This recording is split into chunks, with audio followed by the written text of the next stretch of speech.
माँ कुश्ती मेरे से जीत गई है, मैं हार गई। माफ़ करना, आपका सपना, मेरी हिम्मत सब टूट चुके हैं। इससे ज़्यादा ताकत नहीं रही अब, अलविदा कुश्ती। ये कोई साधारण शब्द नहीं है और न ही किसी साधारण व्यक्ति द्वारा लिखे गए हैं, बल्कि ये शब्द प्रसिद्ध भारतीय महिला पहलवान विनेश फोगाट ने कुश्ती से संन्यास की घोषणा करते हुए लिखे हैं। कौन है विनेश फोगाट? क्या रहे इनके जीवन के संघर्ष? क्यों दिल्ली की सड़कों पर प्रोटेस्ट किया? क्यों खेल जगत में इनके प्रति सहानुभूति की एक लहर उमड़ रही है? पेरिस ओलंपिक फाइनल और 100 ग्राम वजन का क्या है सच? क्यों इनके खिलाफ गहरी साजिश होने की एक आशंका जताई जा रही है? आइए इन सभी मुद्दों पर विस्तार से चर्चा करते हैं। Ganesh Fogart, the wrestler has been disqualified from the Paris Olympics after she बना पाया गया है और फाइनल के लिए आयोग की घोषित कर दी गई। हरियाणा पहलवानों का गढ़ माना जाता है और इसी राज्य में 25 अगस्त 1994 को विनेश फोगाट का जन्म हुआ। उनके पिता का नाम राजपाल था, जिनकी हत्या विनेश के बचपन में ही हो गई थी। इसके बाद विनेश के चाचा महावीर फोगाट ने उन्हें कुश्ती का प्रशिक्षण दिया। यहाँ गौर करने वाली बात है कि महावीर फोगाट प्रसिद्ध भारतीय महिला पहलवानों गीता और बबीता के पिता है और उन्हें प्रतिष्ठित द्रोणाचार्य पुरस्कार से सम्मानित किया जा चुका है। इनके जीवन पर दंगल फिल्म बनी है, जिसमें आमिर खान ने महावीर फोगाट का रोल किया है। हम यहाँ कुश्ती के कुछ आधारभूत नियमों को जान लेते हैं। कुश्ती, जिसे अंग्रेजी में रेसलिंग कहते हैं, इसके प्रमुख दो प्रकार होते हैं। एक है ग्रीको रोमन कुश्ती और दूसरा है फ्री स्टाइल कुश्ती। ग्रीको रोमन कुश्ती में खिलाड़ी द्वारा रक्षात्मक या आक्रामक उद्देश्य के लिए कमर के नीचे व पैरों का उपयोग नहीं किया जा सकता है, जबकि फ्री स्टाइल कुश्ती में इस तरह का कोई प्रतिबंध लागू नहीं होता है, अर्थात इसमें पैरों का प्रयोग किया जा सकता है। ओलंपिक में कुश्ती को खिलाड़ियों के भार के आधार पर 18 भागों में बांटा गया है, जिसमें से महिला फ्री स्टाइल में 6 वर्ग 50 KG, 53 KG, 57 KG, 62 KG, 68 KG और 76 केजी होते हैं। ओलंपिक में किसी एक खिलाड़ी को किसी एक भार वर्ग में खेलने की अनुमति दी जाती है। ओलंपिक में कुश्ती के किसी एक भार कैटेगरी के सभी मुकाबले 2 दिन में संपन्न होते हैं। पहलवानों का वजन दोनों दिन सुबह चेक किया जाता है। पहले दिन वजन के लिए 30 मिनट और दूसरे दिन 15 मिनट का समय दिया जाता है। इस तय समय सीमा में खिलाड़ी कई बार अपना वजन चेक कर सकते हैं। वजन चेक करने के दौरान खिलाड़ी केवल अपना कुश्ती का कॉस्ट्यूम यानी कि पहनावा पहन सकते हैं। खिलाड़ी को इस समय अपने भार वर्ग में फिक्स वजन रखना अनिवार्य होता है। अधिक वजन या ओवरवेट होने पर उसे अयोग्य घोषित कर दिया जाता है और उसे लास्ट पोजीशन पर रखा जाता है। कुछ कुश्ती कंपटीशन में भार वर्ग में कुछ छूट दी जाती है, लेकिन वर्ल्ड कुश्ती चैंपियनशिप, एशियन कुश्ती चैंपियनशिप और ओलंपिक में ओवरवेट होने पर कोई छूट नहीं दी जाती है। कुश्ती में 3-3 मिनट के राउंड होते हैं और बीच में 30 सेकंड का ब्रेक मिलता है। कुश्ती में फाइनल जीतने वालों को गोल्ड मेडल और फाइनल में हारने वाले को सिल्वर मेडल मिलता है, जबकि सेमीफाइनल और क्वार्टर फाइनल हारने वाले को विभिन्न खिलाड़ियों को कांस्य पदक जीतने के लिए कुछ मौके दिए जाते हैं, जिसे रेप चेज कहते हैं। यदि कोई खिलाड़ी किसी नियम या निर्णय से संतुष्ट नहीं होता है तो वह CAS अर्थात court of arbitration for sport में अपील या शिकायत कर सकते हैं। हम उम्मीद करते हैं कि इन नियमों को आप अपने जहन में रखेंगे ताकि आप विनेश फोगाट की कुश्ती की जर्नी और घटना को आप अच्छे से रिलेट कर सकें। हम विनेश फोगाट के जीवन और उपलब्धियों पर चर्चा करते हैं। वे फ्री स्टाइल कुश्ती श्रेणी की खिलाड़ी है और उनका औसत भार 55 से 57 रहता है और उन्होंने 48, 50, 51, 52, 53, 55 केजी जैसे भार वर्गों में राष्ट्रीय और अंतर्राष्ट्रीय कुश्ती प्रतियोगिता में सफलता हासिल की है। विनेश ने एशियन कुश्ती championship, Asian games, Commonwealth games और वर्ल्ड कुश्ती चैंपियनशिप में अनेक बार मेडल प्राप्त किए हैं। विनेश फोगाट को कुश्ती में सफलता और अच्छे प्रदर्शन के लिए भारत सरकार ने 2016 में अर्जुन अवार्ड और 2020 में खेल रत्न पुरस्कार से सम्मानित किया। इतना ही नहीं, विनेश फोगाट लगातार 3 ओलंपिक खेलों में भाग लेने वाली पहली महिला कुश्ती खिलाड़ी है।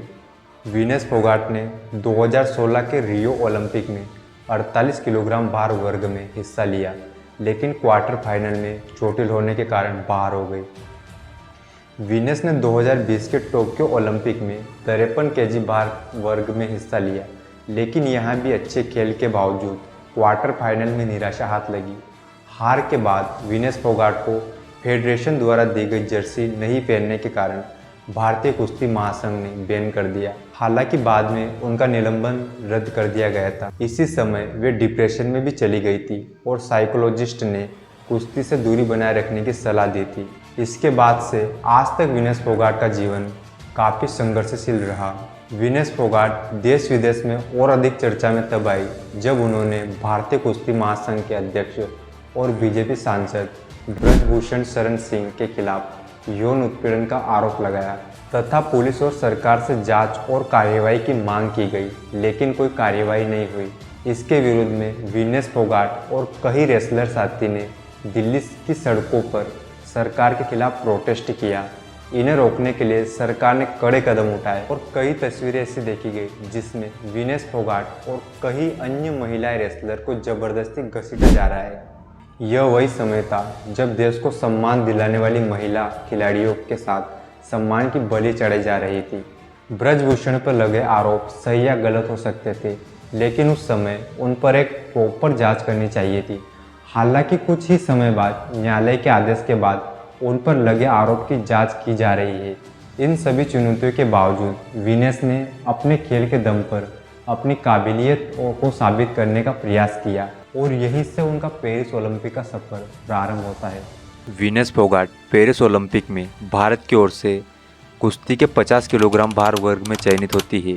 यहाँ ध्यान देने वाली बात है कि वीनस 53 किलोग्राम भार वर्ग में खेलना चाहती थी, क्योंकि वह वर्ल्ड कुश्ती चैंपियनशिप 2022 में 53 किलोग्राम भार वर्ग में कांस्य पदक जीत चुकी थी। लेकिन 53 किलोग्राम भार वर्ग में पहले से अंतिम पंगाल अपना कोटा प्राप्त कर चुकी थी, क्योंकि अंतिम ने वर्ल्ड कुश्ती चैंपियनशिप 2023 में कांस्य पदक जीता था। अब वीनस के पास 50 किलोग्राम या 57 किलोग्राम भार वर्ग में खेलने का विकल्प था, जिसमें से वीनस ने 50 किलोग्राम भार वर्ग को चुना। पेरिस ओलंपिक में सबसे पहले वीनस ने राउंड ऑफ 16 कुश्ती मैच में जापान की यूई सुसाकी को 3-2 से हराकर क्वार्टर फाइनल में प्रवेश किया। यूई सुसाकी टोक्यो ओलंपिक की विजेता थी और पिछले कई मुकाबलों में अजय रही थी। यहीं से भारत को कुश्ती में मेडल की सुगंध आने लगी थी। क्वार्टर फाइनल में वीनस ने यूक्रेन की ओक्साना लिवाच को 7-5 से हराकर सेमीफाइनल में जगह बनाई। इसके बाद वीनस ने सेमीफाइनल में क्यूबा की गुजमान लोपेज को 5-0 से हराकर इतिहास रचते हुए फाइनल में प्रवेश किया। ये तीनों मुकाबले 6 अगस्त 2024 को संपन्न हुए। इसके बाद प्रत्येक भारतवासी को 7 अगस्त को होने वाले फाइनल का इंतजार था, जिसमें वीनस का मुकाबला अमेरिकी रेसलर सारा एन हिल्टब्रांट से होना था।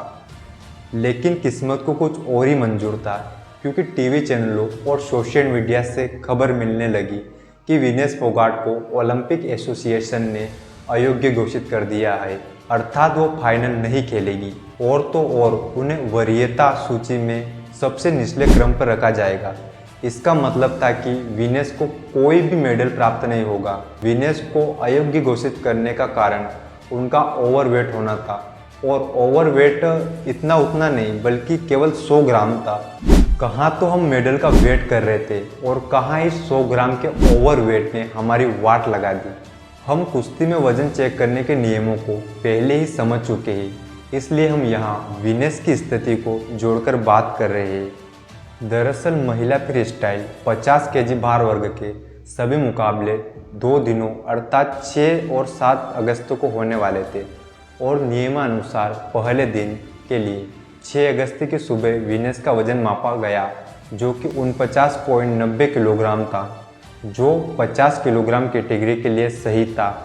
और इसी दिन लगातार 3 मुकाबले जीतकर वीनस ने फाइनल में प्रवेश किया।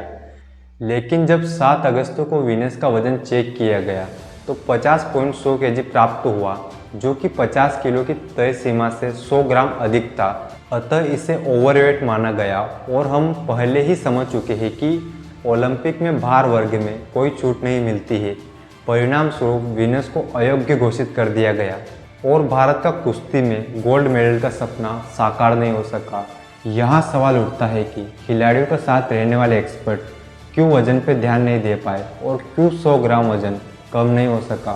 दरअसल सवाल 100 ग्राम वजन का नहीं है। रिपोर्टर्स के मुताबिक सेमीफाइनल खेलने के बाद विनेस को एनर्जी के लिए खाना खिलाया गया था, जिससे उनका वजन बढ़कर 52.700 किलोग्राम हो गया था। यहाँ सवाल 2.700 केजी का था। इसके बाद विनेस की मेडिकल टीम ने रात भर विनेस का वजन घटाने की कोशिश की। उन्हें रात भर एक्सरसाइज, स्कीपिंग और साइकिलिंग कराई गई। सोना बाद भी लिया गया, नाखून कटा दिए, कपड़े तक छोटे कर दिए। इन सभी प्रयासों से विनेस का वजन कम तो हुआ, लेकिन विनेस का वजन 100 ग्राम पे आके अटक गया। विनेस के अयोग्य घोषित होने के बाद फाइनल में अमेरिकी रेसलर सारा एन हिल्डरब्रांड का मुकाबला क्यूबा की गुजमान लोपेजी से हुआ, जो विनेस से सेमीफाइनल में हारी थी। हालांकि ये फाइनल अमेरिका की सारा ने जीता। विनेस ने CAS में अपील की कि उन्हें संयुक्त रूप से सिल्वर मेडल प्रदान किया जाए।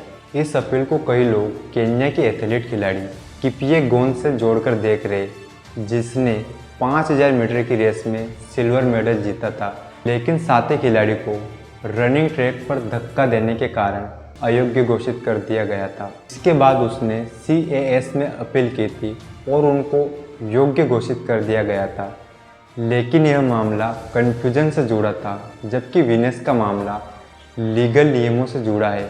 विनेस का केस लड़ने के लिए प्रसिद्ध वकील हरीश साल्वे को नियुक्त किया गया है। विनेस को अयोग्य घोषित करने के पीछे कई लोग सरकार द्वारा एक गहरी साजिश होने का अंदेशा लगा रहे हैं। ऐसी आशंका इसलिए जताई जा रही है क्योंकि कुछ समय पहले ही विनेस ने वर्तमान सरकार के पूर्व सांसद ब्रजभूषण के खिलाफ गंभीर आरोप लगाए थे और सरकार के खिलाफ प्रोटेस्ट भी किया था। जैसे बजरंग पुनिया ने कहा है कि विनेस हारी नहीं, हराई गई है। होने को तो कुछ भी हो सकता है, लेकिन इतने बड़े स्तर पर इस प्रकार की साजिश बहुत ही कठिन प्रतीत होती है। हालांकि वजन बढ़ने और समय पर कम न कर पाने को लेकर भारतीय ओलंपिक मेडिकल टीम और एक्सपर्ट पर एक पारदर्शी जांच तो बनती है। विनेस की अयोग्यता से जुड़ी खबर के बाद स्वयं विनेस से लेकर देश विदेश ने अलग अलग प्रतिक्रिया दी है। विनेस ने आहत होकर संन्यास की घोषणा कर दी। उन्होंने लिखा, माँ कुश्ती मेरे से जीत गई, मैं हार गई, माफ़ करना, आपका सपना, मेरी हिम्मत सब टूट चुके हैं, इससे ज़्यादा ताकत नहीं रही अब, अलविदा कुश्ती। 2001 से 2024 तक आप सबकी हमेशा ऋणी रहूँगी। PM मोदी ने विनेस को चैंपियंस की चैंपियन कहा है।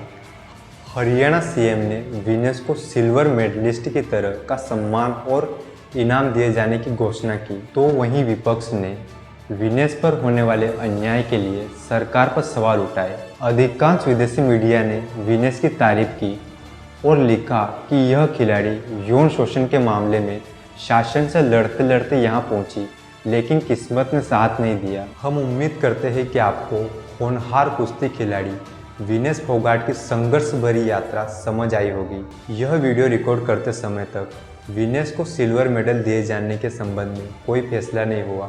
हम सभी भारतवासी कामना करते हैं कि court of arbitration of sport Vinesh की अपील को स्वीकार करे और उन्हें संयुक्त रूप से सिल्वर मेडल प्रदान करने का फैसला सुनाए। हम विनेस फोगाट को कहना चाहेंगे कि यदि CAS आपको सिल्वर मेडल नहीं देने का फैसला भी करता है, तब भी हम सभी भारतवासी आपको उसी रूप में स्वीकार करने के लिए तैयार हैं जिस रूप में एक गोल्ड मेडलिस्ट को किया जाता है। जय हिंद, जय विनेस, जय कुश्ती, जय भारत। धन्यवाद।